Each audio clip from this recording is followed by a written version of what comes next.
আসসালামু আলাইকুম viewers, আক্তারস mini কিচেনে আজকের রেসিপিতে সবাইকে স্বাগত জানাচ্ছি। আজ আমি একসঙ্গে দুইটি জুস তৈরি করব। একটি হচ্ছে রুহ আফজা দিয়ে রুহ আফজার জুস আর আরেকটি হচ্ছে সফট ড্রিঙ্কস পাউডার দিয়ে অরেঞ্জ জুস। প্রথমে আমি অরেঞ্জ জুস তৈরি করব, সেজন্য আমি এখানে অরেঞ্জ ফ্লেভারের সফট ড্রিঙ্কস পাউডার দিয়ে দিচ্ছি। এখন এখানে 1 চা চামচ লেবুর রস দিয়ে দিচ্ছি।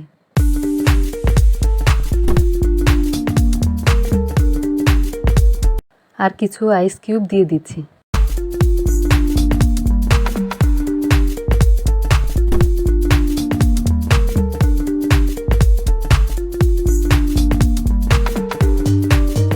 এখন এখানে ঠান্ডা পানি দিয়ে দিচ্ছি।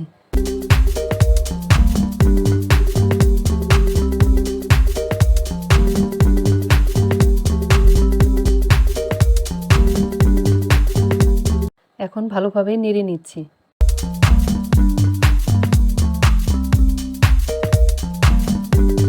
তৈরি হয়ে গেল অরেঞ্জ জুস। এখন এখানে রুহ আফজার জুসটা তৈরি করব, সেজন্য এখানে রুহ আফজা ঢেলে দিচ্ছি।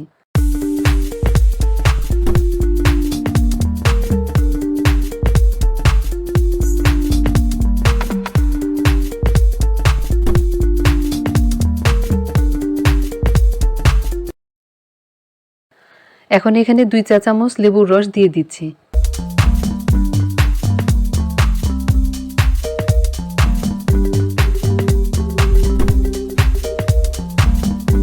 আর কিছু আইস কিউব দিয়ে দিচ্ছি।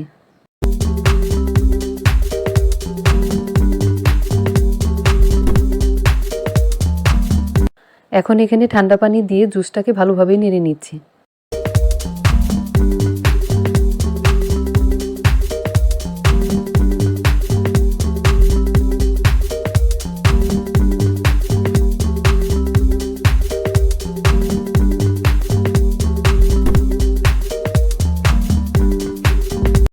তৈরি হয়ে গেল রুহ আফজার জুস। খুব সহজেই তৈরি হয়ে গেল ভীষণ মজা ঠান্ডা ঠান্ডা অরেঞ্জ জুস আর রুহ আফজার জুস। আশা করি এই গরমে জুস দুটি আপনাদের ভালো লাগবে। সবাই ভালো থাকবেন। আল্লাহ হাফেজ।